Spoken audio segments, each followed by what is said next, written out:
नमस्कार।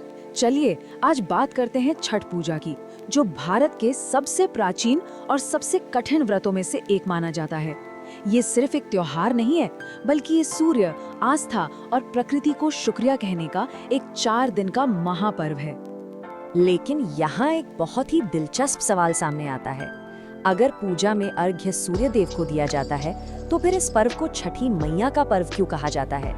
चलिए इसी सवाल का जवाब ढूंढते हैं। तो सबसे पहले इसी गुत्थी को सुलझाते हैं कि आखिर ये छठी मैया है कौन और सूर्य देव से इनका क्या रिश्ता है। देखिए, पौराणिक कथाओं में छठी मैया को देवी षष्ठी भी कहा गया है। षष्ठी का मतलब होता है छठी। उन्हें बच्चों की रक्षा करने वाली देवी माना जाता है और अक्सर बच्चे के जन्म के छठे दिन उनकी पूजा की जाती है ताकि वो स्वस्थ रहें। छठी मैया का संबंध बहुत ही दिव्य है। वो सूर्य देव की बहन है और सृष्टि के रचयिता भगवान ब्रह्मा की मानस पुत्री भी। लेकिन उनका सबसे जरूरी स्वरूप है बच्चों की रक्षक देवी का। वो उन्हें लंबी उम्र और अच्छी सेहत का वरदान देती हैं और यही वजह है कि ये व्रत खास तौर पर संतान की सलामती के लिए रखा जाता है। इसके पीछे एक बड़ी ही रोचक पौराणिक कथा है। राजा प्रियंवत थे, जो संतान न होने से बहुत दुखी थे। जब उन्हें एक मृत पुत्र हुआ तो वो अपने प्राण त्यागने चले। ठीक उसी वक्त देवी षष्ठी प्रकट हुई और उनके आशीर्वाद से राजा को एक बहुत ही तेजस्वी पुत्र मिला। कहते हैं तभी से संतान पाने और उसके लंबी उम्र के लिए छठी मैया की पूजा की परंपरा शुरू हो गई।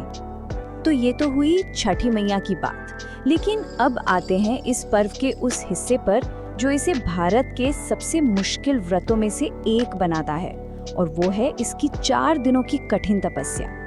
इस पूजा का जो सबसे अहम हिस्सा है वो है व्रतियों का, यानी जो परवैतन होती हैं उनका लगातार 36 घंटे का निर्जला उपवास। जी हाँ, पूरे 36 घंटे बिना पानी की एक बूंद के। ये श्रद्धा और संयम की एक अद्भुत मिसाल है। चलिए इन 4 दिनों की यात्रा को समझते हैं। शुरुआत होती है नहाए खाए से, जिसमें स्नान के बाद कद्दू भात जैसा सात्विक भोजन करके व्रत का संकल्प लिया जाता है।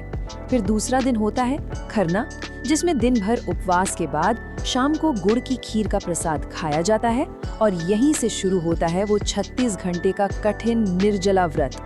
तीसरा दिन सबसे खास है, संध्या अर्घ्य, जब व्रती डूबते हुए सूरज को पानी में खड़े होकर अर्घ्य देते हैं। और आखिर में चौथे दिन उषा अर्घ्य, यानी उगते हुए सूरज को अर्घ्य देकर इस महाव्रत को पूरा किया जाता है। और इस कठोर तपस्या के बीच प्रसाद का एक खास महत्व है।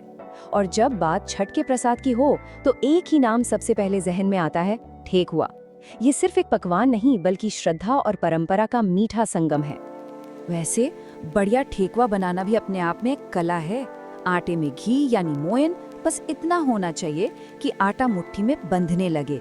फिर इसे गुड़ के पानी से चिकना नहीं गूंधा जाता, बल्कि बस जोड़ा जाता है ताकि वो एकदम खस्ता बने।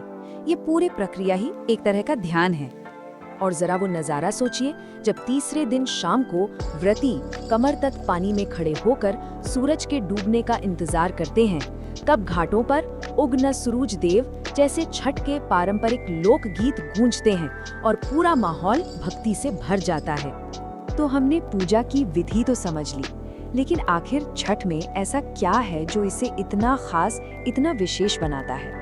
इसका महत्व सिर्फ धार्मिक नहीं है, इसके वैज्ञानिक और सामाजिक पहलू भी बहुत गहरे हैं। छठ का महत्व आप देखिए दोहरा है।